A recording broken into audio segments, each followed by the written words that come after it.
예, 시청자 여러분 안녕하십니까. 10월 19일 녹화하는 용쟁이 호투 일부 하도록 하겠습니다. 제가 일주일에 한 번 하니까 어찌 보면은 그 일주일 늦은 뉴스를 여러분에게 이제 전해드리는 그런 문제가 좀 있습니다. 그래서 꼭 수요일에 녹화하고 방송하고 나면은 그 이후에 좀 큰 사건이 터지더라고요. 요즘 발생하는 사건들 보면은 지난 한 두세 달 전보다는 훨씬 이제 빠릅니다.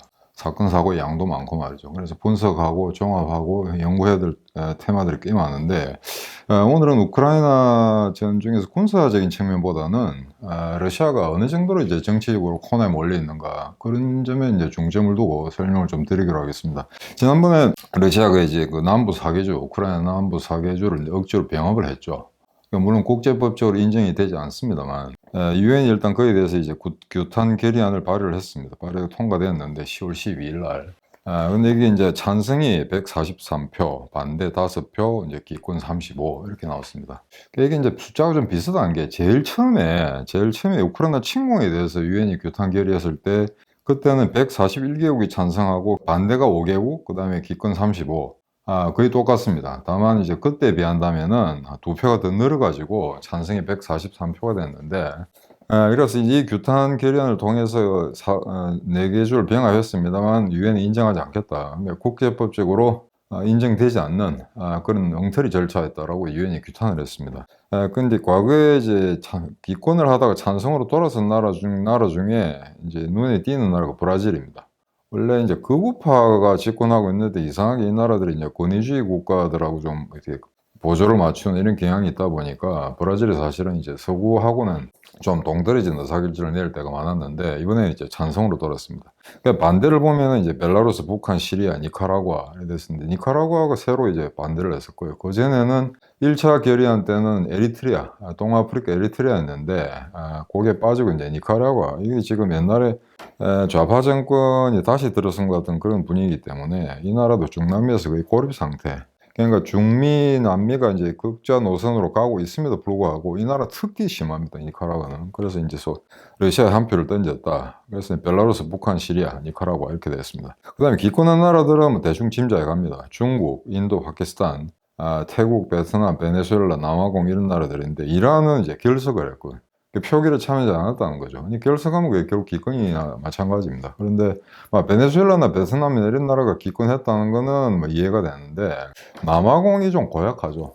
이게 러시아와 어떤 전략적 관계가 있는가 모르겠습니다. 이건 조금 연구 대상이 될 것 같습니다. 그리고 태국이 그럼 왜 기권을 했느냐 이런 문제는 아직 제 정보가 이제 충분치 않기 때문에 여기서 말씀을 드리기는 좀 어렵습니다만 일단은 이제 143표의 찬성이 나왔다 이러면 압도적으로 가결됐다고 할 수 있죠. 기권에 반대라는 게 기권을 제외한다면 반대가 5표 그러니까 4개국 플러스 러시아입니다. 러시아는 자국이기 때문에 당연히 이제 반대표를 던졌겠죠. 그래서 총 5개인데 러시아를 빼면은 벨라루스, 북한, 시리아, 니카라과. 그러니까 이걸 보면은 사실은 전 세계 러시아의 친구는 이제 네 나라밖에 남지 않았다. 이렇게도 해석될 수 있습니다. 유럽은 그러면 어떻게 되냐? 벨라루스밖에 없다는 얘기죠. 북한, 시리아, 니카라과는 이제 중동하고 아시아, 그다음 중미 이렇게 되니까. 근데 이제 그 지금까지 4차례 유엔에서 러시아의 우크라이나 침공에 대해서 4차례 규탄 결의가 있었는데 첫 번째가 제가 말씀드린 3월 2일 날 있었습니다. 우크라이나 침공에 대한 어떤 규탄 결의가 있었고 그 다음에 우크라이나에 대한 인도 지원을 강화해야 된다라는 결의가 있었는데 그게 3월 24일 날 됐었습니다. 개전 후 한 달 이후에 그런 결의안이 통과됐죠. 근데 그때는 140개국, 조금 작습니다. 140개국이 이제 찬성을 했습니다. 그 다음에 유엔 인권이사회에서 러시아가 이사국이었는데 인권이사회에서 러시아를 축출했습니다. 이것도 큰 사건이죠. 이게 기존에 이제 국제기구 안에 자리를 틀고 있는 나라를 쫓아내기는 정말 쉽지 않습니다. 근데 이게 되게 예상하지 못했던 일이 가능했는데 이게 4월 7일 날 있어가지고 러시아가 축출됐다. 유엔 인권이사회. 이건 뭐 상징적 의미가 상당히 큽니다. 그러니까 부차 학살이라든가 이런 게 여러 가지 테러 행위가 노정되면서 도저히 러시아가 인권이사회에 있을 수는 없다라는데 대다수 국가들의 이제 공감대가 형성되었던 것 같습니다. 근데 이게 이제 그와 결부해서 하나 말씀드리면 제가 대사로 있던 그 캐나다 몬트리올의 이카오 국제 민간 항공기구입니다. 근데 민간이란 이것 때문에 좀 오해하시는 분들이 많은데 민간 항공기구니까 각 항공사 수장들이 모여서 회의하는 걸로 아시는데 그게 아니고 그러니까 군사 항공에 대칭되는 개념으로서의 민간 항공입니다. Civil Aviation이죠. 그래서 거기 36개국 이사국이 있는데 그게는 이제 정부 대표입니다. 저를 포함해서.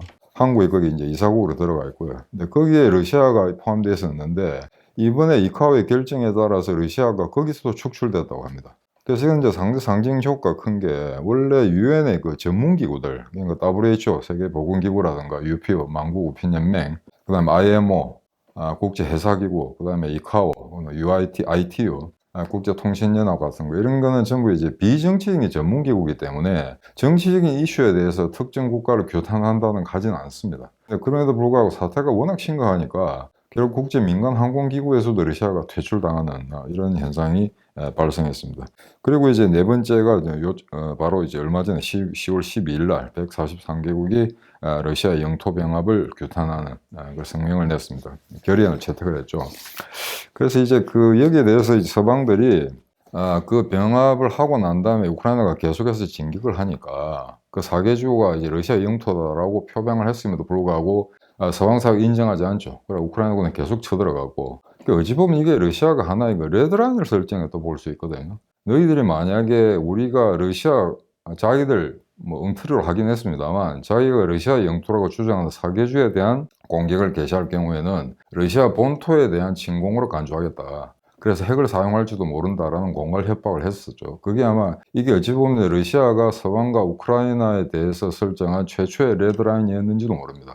그런데 서방과 우크라이나가 인정하지 않았죠. 예. 너가 아무리 그걸 레드라인을 인정해도 너가 뭐 핵무기 못 쓸 거야. 우리는 그냥 들어간다라는 거였습니다. 그래서 그에 따라서 이제 그 상당한 16개 도시에 대해서 이제 일반 시민들에 대한 민간인들에 대한 미사일 공격이 가해졌고 그래서 거기에 대해서 이제 유엔이 도저히 참을 수가 없어서 이런 결정을 내리게 됐는데 자 이게 미사일 공격을 이제 하다 보니까 방공 시스템을 좀 구축해야 될 필요가 있다라고 해서 미국, 러시아, 서방들이 이제 긴급하게 대항공 자산, 그러니까 그 대공 무기 시스템이라든가 이런 걸 좀 보강하기로 했습니다. 그래서 우크라이나 원조가 굉장히 지금 가파른 속도로 내고 있는데 이제 미국 같은 경우에는 이번에 또 1조를 더 추가하기로 했습니다. 1조보다는 좀 적은데 대략 라프리 스피킹 그렇다는 이야기죠. 근데 이게 지금 보니까 무려 미국은 개전 이래 22번째 거의 지금 9개월째로 접어 들어가고 있습니다. 22번째 해당하는 원조 계획을 발표를 했는데 그러니까 한 번 할 때마다 1조 이상을 했다는 거죠. 이번에 1조는 이제 누계가 무려 24조 원입니다. 앞으로 계속해서 지원을 하겠죠. 그래서 이번에 특히 이제 언론에 많이 탔던 거는 나삼스라고 해가지고 첨단 지대공 미사일 체계인데 네이삼스, 나삼스. 근데 이 N은 원래 노르웨이 그 N입니다. 근데 이게 이제 미국에 수입해서 조금 이렇게 업그레이드 시킨 그런 버전으로 알고 있는데 미국 같은 경우에는 노르웨이라고 안 하고 내셔널이라고 이름 붙입니다. 그래서 나삼이란 게 뭐냐면은 National Advanced Surface to Air Missile System입니다. 그러니까 지대공 미사일 시스템이죠.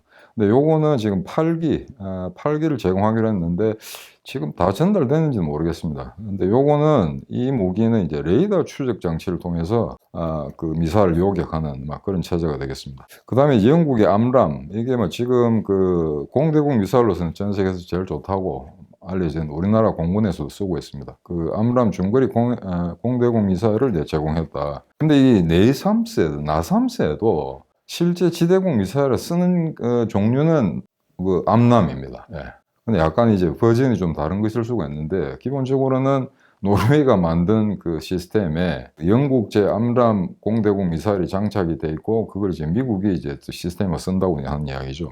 그래서 그걸 지원을 했다. 그다음에 이제 독일도 제가 지난번에 잠깐 말씀드렸습니다만 IRIS-T라는 거 방공무기 체계를 갖다가 이제 4기. 근데 이건 아마 원래 올 연말까지 지원하기로 약속을 했다가 워낙 사태가 급격하게 돌아가니까 이제 4기 정보다를 이제 빠른 시일 내에 그래서 아마 10월 이미 막 포진된 것 같습니다. 근데 이거는 놀랍게도 독일 연방군에 자대 배치되기 전에 우크라이나에 지원을 한 거죠. 그래서 요거는 앞에 그 나삼 체계가 그 레이더 추적 장치에 의해서 이제 미사일을 요격하는 건데 요거는 열 추적입니다. 근데 이제 열 추적이 조금 문제가 있는 건 어떤 거냐면은 최근에 우크라이나군은 상당 미사일 공격을 하기 때문에 러시아군이 어떤 장치들을 준비하고 있냐면은 소위 말해서 남이라고 해가지고 마치 엉터리, 고무 풍선 같은 걸 이제 만들어 가지고 이제 멀리서 보면은 마치 미사일 방공 시스템처럼 보이는 게 있습니다. 그러니까 지대지 미사일 그 시스템처럼 보이는 그런 차량들을 만들었는데 엉터리들이죠. 실제 그 금속으로 만든 게 아니고 엉터리인데 그 안에다가 열을 발산시키는 이제 그 장비들을 갖다 놓으면은 열 추적 미사일이 그걸 갖다가 인식하고 식별하고 이제 공격을 가한다는 거죠. 그래서 정식으로 목표물을 맞추지 못하도록 하는 그런 전술을 쓰고 있는데, 이거는 만약에 이 독일제 IRIS-T가 그걸 식별해낼 수 있는 능력이 없다면은 열 추적을 통한 미사일 공격이랑은 좀 문제가 있을 수도 있지 않을까라고 이제 개인적으로 좀 생각해 봅니다. 아무튼 그런 기술적인 차이가 있다는 거 염두에 두시면 되겠고요. 그 다음에 이제 뭐 일일이 시간이 없어서 일일이 다 말씀드릴 수는 없는데, 프랑스, 네덜란드, 스페인, 캐나다 이런 나라들이 계속해서 우크라이나에 대한 지원을 계속 강화하고 있다. 그리고 특히 스페인 같은 경우에는 제가 유럽, 서유럽 끝자락에 있는 나라인데, 그 호크 미사일, 여러분들 아마 나이키 호크라는 거 들어보셨을 겁니다. 우리나라 70년대 미사일 유일하게 가지고 있던 미사일 체제인데, 그 호크 나이키 말고 호크 중에서 아마 최신 버전, 더 이상 업그레이드 시킬 수 없을 때까지 간 그런 걸 갖다 기증을 했다고 합니다. 근데 유럽의 각국들이 왜 자꾸 요 최근에 들어와서 갑자기 이렇게 무기 대회가 늘어나냐 하면은, 그전에는 우크라이나가 잘 싸우고 있지만 과연 얘들이 전쟁을 이길 수 있을까? 라는 건 의구심을 가지고 있었죠. 근데 지금 한 6개월 지나다 보니까 이거 도저히 러시아가 이길 가능성은 없다.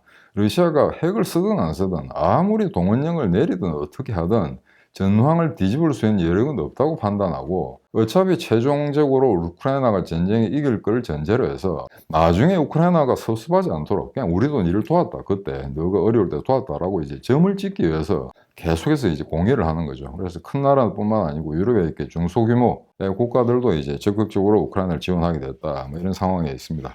근데 지금 이제 그 러시아군의 전위 상실, 러시아군이 얼마나 삽질을 하고 있는가 하는 거는 요 수개월 동안 계속해서 이제 나타나온 현상인데, 최근에 러시아군 수뇌부에서도 이걸 자기들은 인정하고 싶지 않겠지만 워낙 이제 숨길 수 없는 그런 사건 사고들이 많다 보니까 이제는 좀 조금 솔직하게 나오는 것 같습니다. 그래서 러시아군이 도네츠크 정부에서 이제 지금까지 계속 공세를 취했었는데 그 일단 중단한다, 라는 이제 결정을 발표를 했었고, 그래서 도네츠크라는 거는 이제 하르키우 동쪽을 이야기하는 겁니다. 요 최근에 9월 초부터 중순부터 시작해서 우크라이나군이 이제 상당한 진격을 이루어서 하르키우주를 거의 다 이제 석권했죠. 거의 탈환을 했죠. 이제 그 이후에 나타난 현상입니다. 그 다음에 헤르손도 마찬가지인데, 헤르손은 지금 러시아가 주민들 될 수는 아마 대피하라, 큰 공격이 있을지 모르고, 그 다음에 거기서 공방증전이 펼쳐진다면은 이제 상당한 수의 주민들 피해가 있기 때문에 자국 러시아 국민들을 이제 그쪽에서 이제 다른 데로 뭐 이동해도 좋다, 퇴각을 권고하는 그런 내용의 메시지를 전달했습니다. 그래서 지금 오늘은 이제 군사적인 문제는 깊이 있게 다루지 않을 건데, 간단히 말씀드리면 요 한 달 반 동안 우크라이나가 잘 싸우다가 조금 지금 그 진격 속도가 그렇게 빠르질 않습니다. 동부전선 같은 경우에 크렘민나하고 스바토베 같은 데서 굉장히 이제 시외곽까지 접근한 건 사실인데, 아직까지 그렇게 의욕적인 공세를 펼치지 못하고 있고요. 그 다음에 헤르손 같은 경우에는 생각보다도 동부 지역에 있는 러시아군보다는 훨씬 더 정예 같습니다. 최초에 한 10km 정도의 쐐기를 받고 난 다음에는 거의 지금 진격을 못하고 있는 상태거든요. 근데 제가 지난번에 말씀드린 것처럼 동부전선의 러시아군, 그 다음에 헤르손주, 남부전선의 러시아군의 퇴각 행태를 보면은, 동부전선은 무기를, 장비들을 그냥 갖다 버리고, 그 다음에 부피트랙 같은 거 설치도 안 하고 그냥 도주해가지고 그 무기들을 전부 우크라이나군이 쓰게 만드는 그런 어처구니 없는 일이 발생했습니다만, 남부전선 같은 경우에는 꽤 조직적으로 체계적으로 퇴각한다는 거죠. 그거는 남부전선 헤르손 정부를 지키는 러시아군의 질이 조금 낮다는 이야기입니다. 그래서 여기는 우크라이나군이 이제 계속 진격을 했는데 별로 이제 남아있는 러시아군의 장비가 별로 없었다. 그 다음에 장비가 있다 하더라도 거기에는 이제 부피트랙 같은 게 장착이 돼서 함부로 손을 댈 수가 없는, 그래서 공병들이 그걸 일일이 제거하고 하는데 시간이 좀 걸린 것 같습니다. 그래서 지금까지의 상황으로 본다면은 남부전선, 우크라이나 헤르손 정부를 지키는 러시아군의 질적 수준 월등히 낮다라고 보는 거죠. 그럼에도 불구하고 이제 쌍방이 지금 여러 가지 난타전을 펼치고 있는데, 객관적으로 봤을 때는 러시아군의 피해가 훨씬 많습니다. 그 몇 대 몇이라고 지금 현재 정부마다 조금씩 다르기 때문에 일반적으로 설명을 드리기는 어렵습니다만, 일단 모든 전구에서 우크라이나군보다는 러시아군의 피해가 엄청나게 많은데, 그럼에도 불구하고 헤르손 정부 같은 경우에는 우크라이나군의 추혈도 상당하다라는 게 이제 보도가 되고 있습니다. 그래서 이제 최근에 이 러시아 국방위원회, 이거 대표님이 잠깐 말씀을 하셨는데, 우리나라도 국회에도 국방위원회가 있죠. 그게 이제 전직 장군 출신의 러시아군 장성 출신의 이제 국회의원이 이 국방위원회 위원장인데, 이 사람이 정부가 더 이상 전황에 대해서 거짓말하면 곤란하다, 그런 어떤 푸틴으로서는 대단히 듣기 싫은 이야기를 했는데, 이건 조금 한 달도 더 된 이야기 같습니다만 대표님이 잠깐 말씀하셨는데 이건 아마 우크라이나가 아니고 러시아 측에서 발표했기 때문에 믿을만 할 겁니다. 얼마나 이 부패한 나라냐면요. 무려 150만 벌, 그러니까 150벌이 아니고 150만 벌에 해당하는 군복이 사라졌다는 겁니다. 장부상에는 존재하는데 막상 이제 부분적인 동원령을 통해 가지고 병사들한테 군복을 지급하고자 하니 군복이 다 사라지고 없다는 이야기입니다. 이걸 갖다가 이제 우크라이나가 아니고 러시아 측에서 개탄에 맞지 않는 그런 이제 보도를 냈기 때문에 이건 이제 믿을만한 거겠죠. 그래서 이거 보면은 이런 부패한 군대가 과연 이길 수가 있을까? 그래서 심지어 처음에 한 30만 동원했다고 하는데 뭐 소문에는 100만까지 동원시킬지 모른다. 라는 이야기가 나오면서 그럼 거기에 지금 군복이라든가 장비, 무기, 탄약 어떻게 지급할 것인가. 이게 한 달 이상 쭉 이렇게 보도가 떴습니다만 이런 내용들을 보면 정말 이제 어이가 없죠. 그래서 지금 아마 30만을 뭐 동원을 하든 지금 푸틴 이야기로는 한 23만 정도 오늘 이 시점까지 동원이 됐고 더 이상 추가 동원하지 않겠다고 하는데 30만이 되든 100만이 되든 그런 열악한 장비 가지고 동계전선에서 전황의 회복을 꿈꾸겠다. 이건 아마 실현되기 힘든 이야기죠. 그런데 이제 새로운 이제 변수가 나타났습니다. 지금까지는 우크라이나와 러시아의 전쟁이 이제 남부 헤르손 전구, 그다음에 하르키우 동쪽, 동부 전선 이렇게 두 개 전선이 형성이 됐는데 혹시 북부 전선이 형성되지 않을까? 그건 뭐냐면 최근에 이제 벨라루스가 참전한다 안 한다 뭐 이렇게 말이 많다가 러시아군 한 9천 명 정도가 지금 벨라루스 영토 안으로 들어간 것 같습니다. 그러니까 벨라루스 남쪽에 주둔하게 되면은 이제 키우하고 북쪽을 갖다 노린다는 이야기죠. 그럼 이게 이제 어떤 효과가 있느냐 그러면은 설사 그 군대가 직접 이 국경을 넘어서 우크라이나를 침공하지 않는다 하더라도 어느 정도 방어병력 거기 내보내야 되거든요. 최소한 10,000명 내지 20,000명까지는 필요할 겁니다. 그래서 아마 그런 아마 효과를 노리는 게 아닌가라고 하는데 처음에는 한 1,000명 정도가 러시아군의 성견대가 벨라루스 안으로 들어갔고 그다음에 지금 현재로서는 9,000명 정도, 약 10,000명이 좀 안 되는 정도의 상당히 큰 병력이죠. 큰 병력이 벨라루스에 주둔하고 있다. 그래서 최근에 이 루카셴코라는 사람이 독재자가 제가 정확히 기억을 못하고 있습니다만은 아마 근 30년간 아마 독재자로 있을 겁니다. 그러니까 구소련 체제가 무너지고 난 다음에 벨라루스가 독립을 하죠. 독립된 이후에 아마 계속해서 루카셴코라는 사람이 아마 계속해서 권좌에 올라 있는 것 같습니다. 그래서 20세기까지 포함해서 말씀드리자면은 쿠바의 카스트로가 한 48년간 권좌에 있었고요. 그다음에 북한의 김일성이 한 46년인가 7년 아마 그 다음 순위가 되지 않을까. 소위 자유민주주의 국가의 어떤 엘리자베스 2세 여왕이라든가 이런 사람 말고 정치 수반으로서 정부 수반으로서 가장 오래 권좌에 올라 있는 거는 아마 지금 현재로서는 루카셴코가 아닌가 그런 생각이 듭니다. 이 사람이 지금 러시아에 이제 아무런 이제 친구가 없기 때문에 유일한 친구라고 할 수 있는데 개인적으로 푸틴의 친구이기도 하죠. 그래서 아마 러시아군, 벨라루스 연합군을 아마 결성한 것 같습니다. 연합군을 결성해서 이제 굉장히 압박을 가하고 있는 형태인데 이게 지금 좀 웃기는 거는 이 현재로서는 지금 그렇습니다. 과연 루카셴코의 벨라루스가 참전할 건가? 근데 벨라루스 국방부에서는 어떻게 이야기하냐면은 지금 당장 그러니까 국경을 넘어서 진주하지는 않을 거라고 이야기합니다. 그러면서 루카셴코가 또 뭐라고 외유적 발언을 하냐면은 우리는 단지 러시아, 벨라루스 연합군을 형성해서 여기에 주둔하는 것만으로 참전에 의의가 있다라고 이야기했습니다. 그 말은 말장난 같긴 한데 나쁘게 이제 좀 이렇게 약 올려서 이야기하면 참전할 생각이 없다는 거죠. 그래서 그게 만약에 러시아군 병력이 없다면은 우크라이나가 벨라루스를 칠 가능성이 있다. 이 말도 안 되는 이야기인데 그래서 러시아군의 배후를 칠 여지가 있기 때문에 그걸 자기들이 막고 있다라고 이야기하는 거죠. 물론 지금 폴란드 군대도 상당한 병력이 벨라루스 국경에 배치되어 있습니다. 그래서 거기서 벨라루스가 이제 쓸데없는 짓을 하지 않도록 그래서 병력 밀도를 계속해서 높이고 있는 상태거든요. 그래서 지금 현재로서는 벨라루스는 사실은 그렇게 강력한 군대가 없습니다. 기껏해야 5만 정도밖에 안 되고 루카셴코라는 사람은 상당히 말이 많고 좀 시끄러운 인물이긴 한데 군사력 자체는 굉장히 약합니다. 다 끌어모아봐야 5만 명이니까.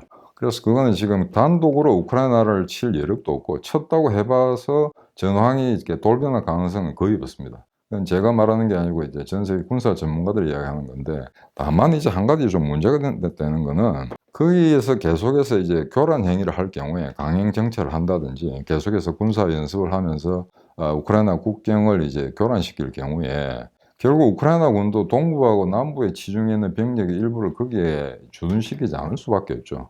그러면 가장 지금 격전이 벌어지고 있는 동부와 남부의 병력 방어 밀도가 떨어집니다.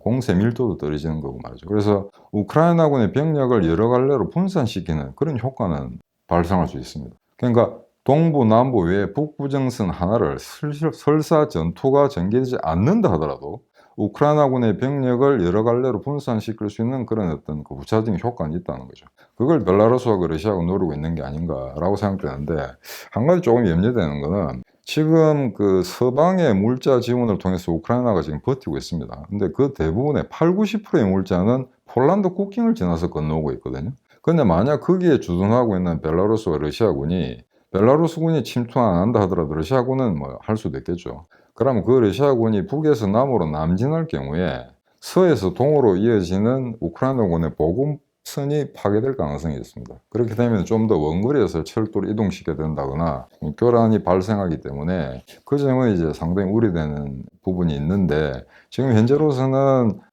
그게 벨라루스군이 됐든 또는 벨라루스에 주둔하고 있는 러시아군이 됐든 아마 큰 공세를 가할 여력은 없을 것 같다. 그 가능성은 좀 희박하다고 점치고 있는 것 같습니다. 아니, 왜 그런가 하니 거기에 이제 주된 병력이 벨라루스로 이동하는 그 병력이 대부분 징집병입니다. 징집병이기 때문에 그게 주공을 형성해서 새로운 어떤 전선을 구축할 만한 그런 전력은 안 된다는 거죠. 그래서 거기에 대해서는 큰 우려를 하지 않는 걸로 보고 있습니다만, 여하간 우크라이나군 이에 대해서 어떤 대응책을 강구하지 않을 수가 없는 상태죠. 만약 거기에 이제 구멍이 생긴다 그러면은 지금 의욕적으로 이제 전세를 강화하고 있는 동부나 남부가 이제 좀 위협을 받을 가능성이 있기 때문에 요거는 이제 우크라이나군이 염두에 두고 있을 걸로 그렇게 이제 알고 있습니다. 근데 이제 부분적으로 보게 되면은 뭐 최근에 일일이 열거할 수 없을 정도로 많은 사건 사고들이 발생하고 있는데, 드디어 이제 코너에 몰린 러시아군이 후퇴하지 말라는 지휘관을 이제 사살하고 그다음에 우크라이나군도 투항하는 이런 사태가 벌어지고 있습니다. 가장 큰 규모의 덩치는 50명 전부가 그냥 우크라이나군에 투항을 했다는 건 보고도 뜨고 있고요. 이건 아마 헤르손 구역에서 벌어진 일 같은데, 그다음에 이제 벨고로드 훈련장에서 그거는 이제 그 러시아 영토입니다. 거기 훈련하는 데서 사고가 발생했는데, 이게 언론 매체마다 조금씩 보도가 다릅니다만 제가 확인한 거에 따르면 한 22명이 사망을 했다. 그러니까 거기에 러시아군끼리 총질을 했다는 겁니다. 근데 총질한 사람들이 아마 키르기스탄인가 아마 이슬람 교도 같은데, 거기서 뭐 약간 뭐 좀 종교적인 이야기 이런 것 때문에 좀 옥신각신하다가 좀 문제가 생겼던 것 같습니다. 근데 두 명이 그래서 총질을 해서 22명이 전사가 아니죠. 사망이죠. 그냥 사건이기 때문에. 그리고 16명이 다쳤다 하는데, 총에 맞아 죽은 사람보다 부상자가 작다는 것도 조금 이 통계가 좀 신빙성이 없습니다. 그래서 드디어 러시아군 내에서도 민족 내지 종교 갈등이 이제 비화된 게 아닌가. 그래서 이 보도에 뜬 게 이 정도기 때문에 제가 열거할 수 없을 정도로 많기 때문에 아마 지금 현재 러시아 전체를 본다면 얼마나 많은 사건 사고들이 많을까 라는 걸 아마 점쳐볼 수 있는데, 이게 얼마나 열악하냐면 최근에 제가 동영상 하나 본 거는 그 러시아군들이 참호를 파고 있는데, 이 참호도 원래는 2차 대전 때 따지면 이 참호가 이렇게 그 격자문 형식으로 이렇게 나와야 됩니다. 들쑥날쑥하게 돌출부가 형성되도록. 근데 그게 정석인데 참호를 일직선으로 파고 있거든요. 그럼 이거는 이제 공중에서나 또는 지상에서 요격하기가 파괴하기가 딱 좋은 그런 전선을 구축하고 있다는 겁니다. 그래서 이것만 참호파는 것만 봐도 지금 러시아군이 얼마나 성의가 없는가, 아니면은 일반적인 기초적인 군사 교리가 부족한가라는 걸 알 수가 있습니다. 근데 지금 라스푸티차 시즌이기 때문에 비가 또 많이 오죠. 그래서 참호 안에 있으면 이제 비가 이제 쏟아져 가지고 거의 뭐 목욕탕처럼 되어 있는 그런 상황입니다. 그러니까 이 러시아군 병사들이 보급도 끊기고 식량도 없고 탄약도 없고, 그러니까 야, 이거보단 차라리 우크라이나군에 투항을 하자라고 해서 개개의 어떤 재대비를 하는 경우도 있고, 아니면은 뭐 집단적으로 병사들 전부가 우크라이나군에 투항했다는 게 있는데, 실제 우크라이나군 사정에 따르면 그 참호보다는 아마 그 포로들이 기속할 수 있는 시설이 훨씬 더 나은 것 같습니다. 뭐 그런 지금 상황인 것 같고요. 그래서 상황이 지금 계속해서 코너에 몰리는 푸틴이 징집몇 동안 이거는 정말 큰 악수를 둔 것 같은데, 벌써 이제 러시아 내부에 엄청난 동요가 일어났죠. 그래서 추가 징집은 하지 않겠다라고 이제 애써 전선이 안정화되고 있다는 이제 그런 거짓말을 좀 하고 있는 상태입니다. 그런데 이게 러시아 국민들이 이걸 과연 이 보도를 믿을 수 있을까? 왜냐하면 불과 3주 정도 3주 정도 전에 뭐 징집을 했다라고 하더니 벌써 시체가 지금 모스크바로 날아오고 있는 그런 상황입니다. 그러니까 훈련도 제대로 안 하고 내보냈다는 거죠. 제 아버지가 6.25 때 그 바쁜 와중에도 장교로 갑종 장교로 갔을 때 최소한 4주, 5주 훈련을 받고 들어갔다고 그러거든요. 그러니까 지금 현재 우크라이나군 같은 경우에도 폴란드 영내에서 주로 영국군 교관에서 기초 훈련을 받는데 미니멈 한 달을 그럽니다. 그러니까 6.25 때 한국군도 한 달, 그다음에 지금 현재 우크라이나군도 한 달인데 러시아군이 예비군 병력, 이 나이도 많고 이런 예비 병력을 끌어모아 가지고 훈련도 제대로 안 시키고 보통 일주일, 뭐 길어야 2주일 아니면 3일 만에 붙잡혀 나가는 전선으로 내몰려는 이런 상황이기 때문에 이건 거의 자살 행위에 가깝죠. 그래서 각 그 보도에 따르면은 이미 퇴역한 러시아군 장군들이 이건 완전 살인 행위다. 훈련도 안에 병력 들어갔다가 전선으로 이렇게 무자비하게 내보내는 거는 이건 정말 이제 가혹한 범죄다. 라는 그런 성명을 발표하는 사례도 이제 이어지고 있습니다. 그래서 또 이제 하나 웃기는 거는 이제 미사일 공격을 중단했다고 하는데, 푸틴이 미사일 공격을 더 이상 하지 않겠다고 하는데, 하고 싶은데 지금 없는 거겠죠. 그냥 최근에 이란제 드론을 이제 많이 사용해서 이제 키이우라든가 주로 대도시를 이제 공략하고 있는데, 그것도 보면은 러시아제 미사일이 거의 바닥에 났기 때문에 그런 현상이 생기는 게 아닌가 이렇게 지금 생각됩니다만은, 최근에 이제 보도에 따르면 이건 우크라이나 측 보도입니다. 러시아 측 보도가 아니고 자기들이 정밀 분석한 결과 러시아 미사일 1840발 중에 이미 1235발을 다 썼다는 거죠. 그럼 1844에서 1235를 빼면은 현재 남아있는 건 609발밖에 안 된다. 요게 나흘 전에 통계였습니다. 그리고 또 다른 이야기에 따르면은 2월 24일 개전 이래 지금 현재 러시아가 전선에서 쓸 수 있는 미사일은 25% 내지 28%밖에 남지 않았을 거다. 그 정도 이제 분량이니까 이 미사일을 다 쓸 수가 없으니 최근 한 2,400대 정도를 수입했다고 하는 이란제 드론으로 지금 공격을 가하고 있는 거죠. 이란제 드론은 그 프랑스의 미라주 전투기처럼 이렇게 거의 이제 정삼각형에 가까운 구조로 되어 있는데, 이게 러시아군이 많이 활용한 이유가 있습니다. 굉장히 쌉니다. 탄도미사일이나 다른 순항미사일에 비해서 한 대에 우리 돈으로 3천만 원밖에 하지 않습니다.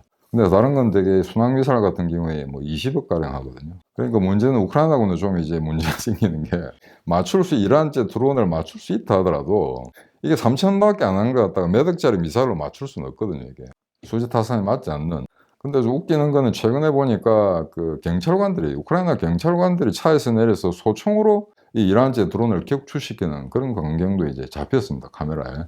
그래서 사실 그렇게 정밀도는 높은 게 아니다라는 게 이제 되게 알려진 것 같고, 일부는 부분적으로 미국하고 이스라엘의 정보 당국에서 해킹을 당해서 역으로 러시아군을 향해서 쓰이는 경우도 있다라는 이제 보도가 나오고 있습니다. 그래서 거의 지금 바닥이 난 건 사실인 것 같고요.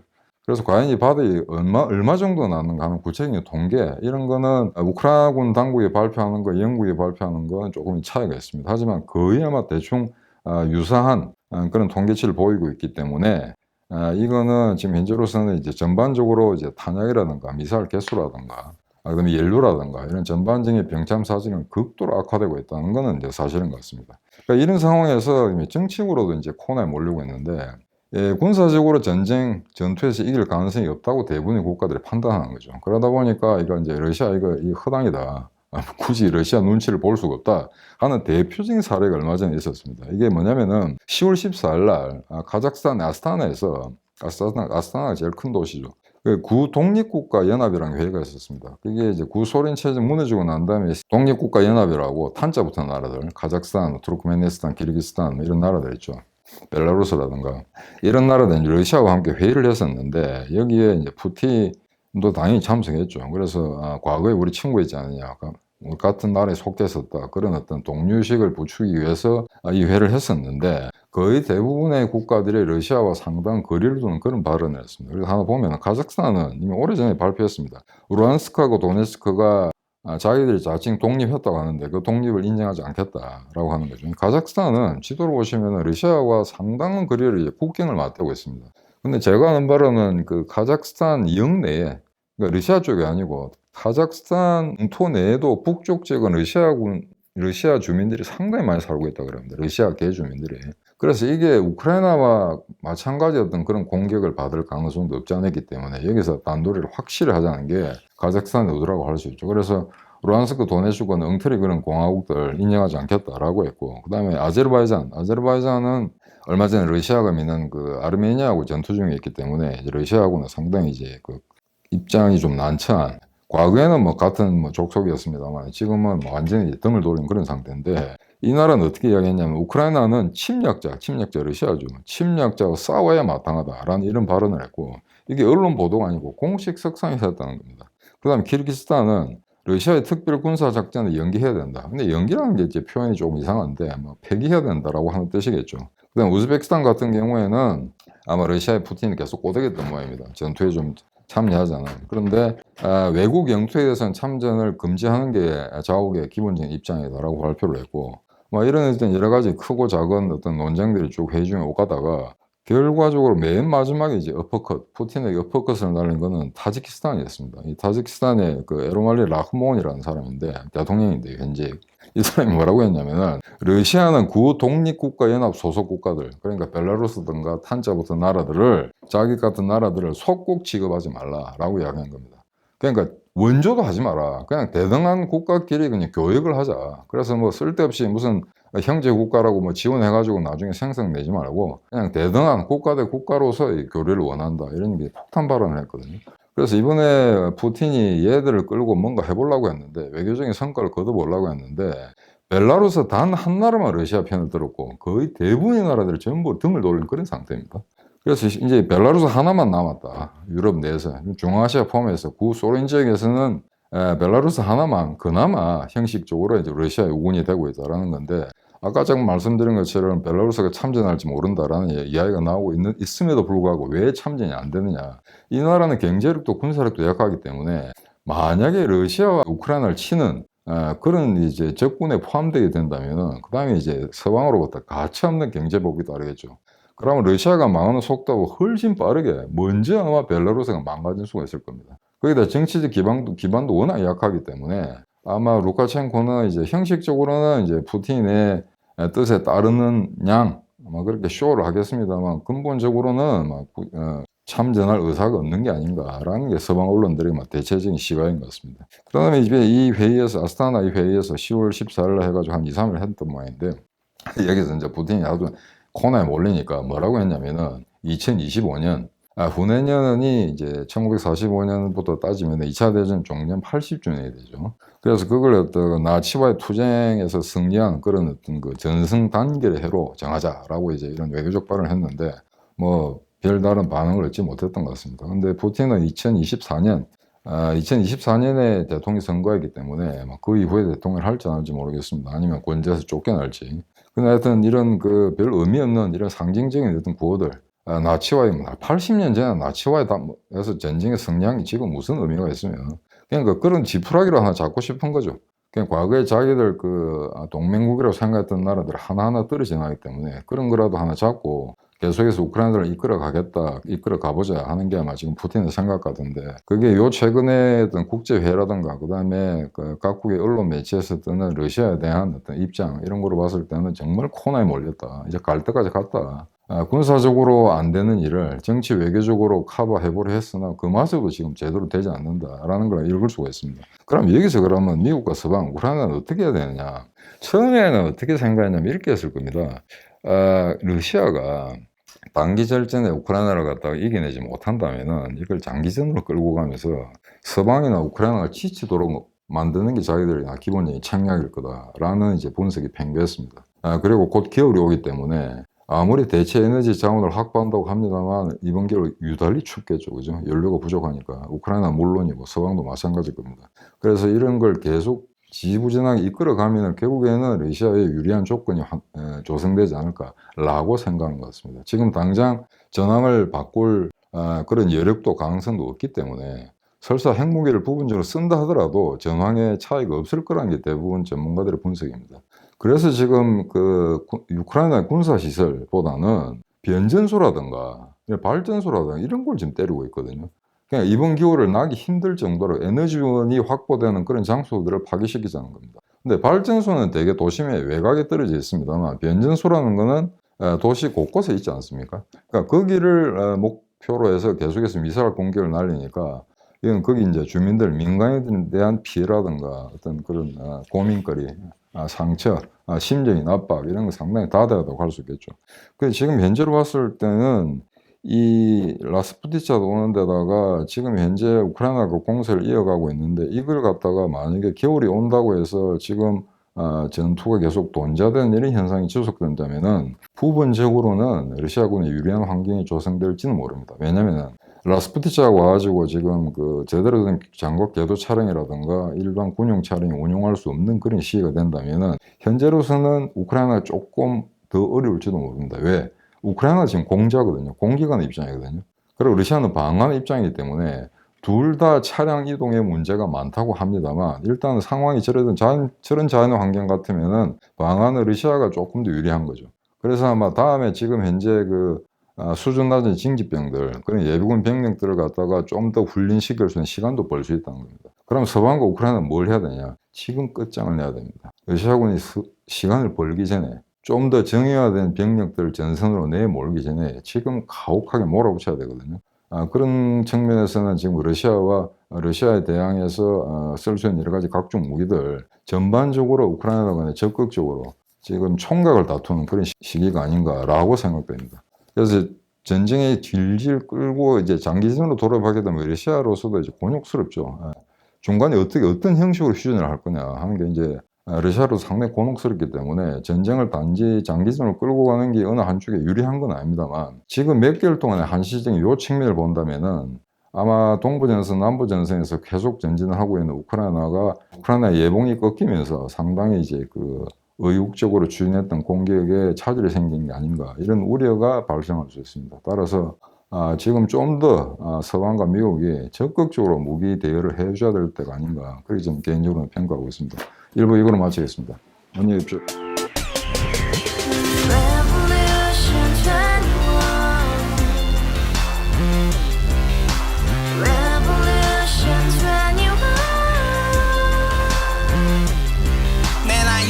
월세 30 코인 빚만 300 서울에 온 지 벌써 10년 아둥바둥 버텼지만 여전히 난 반지 하에 제왕 곰팡이 연문제약 내비랭 깡통 망통 완전히 폭망 고시원 창문만큼 작아진 내 꿈 연애 결혼 내 집 모든 게 헛꿈 1년 전 떠난 여친 울며 말했지 같이 써봤자 평생 가본 게 꼭꼭꼭하지 가바후스 700 나도 소유주 가바후스 700 나의 소주 택시기사 우라부지 마트 캐셔 울어무니 우리 집안 다 털어봤자 후줄 그래 개선민 내미래 거기서 팍 끝난 거지 팍더 이상 노력 따윈 괴물이 스펙 찾아서 말리 비오는 날 알바 잘려 맨날 학원 날 개쳐 발려 밤비 내리는 양화대교 홀로 걷고 있을 때 현수막에 아로 새겨진 평당 700짜리 아파트 다같이 소리 질러 혁명 21 가바후스 700 나도 소유주 가바후스 700 나의 소주 You and I, we live together in the house brand new day and your dream had just begun Revolution 21 only hope and happiness 너의 곁에 내가 영원히 지금까지 정치인들 입만 열면 찝찝찝 개소리 멍멍멍 쳐다 하면 뻥 잘난 부모 만나 잘난 학교 나오면 뭐하나 우동살이 꽉 찬 대가리 깡통 소리 통통 저 푸른 조원이의 그림 같은 집을 짓고 평상사천 팔면 뭐해 평생 살 수 없는 집 내 미래 내 꿈 희망 퀵살아나는 집 우리의 미래 혁명 21 Revolution 21 가바후스 700 나도 소유주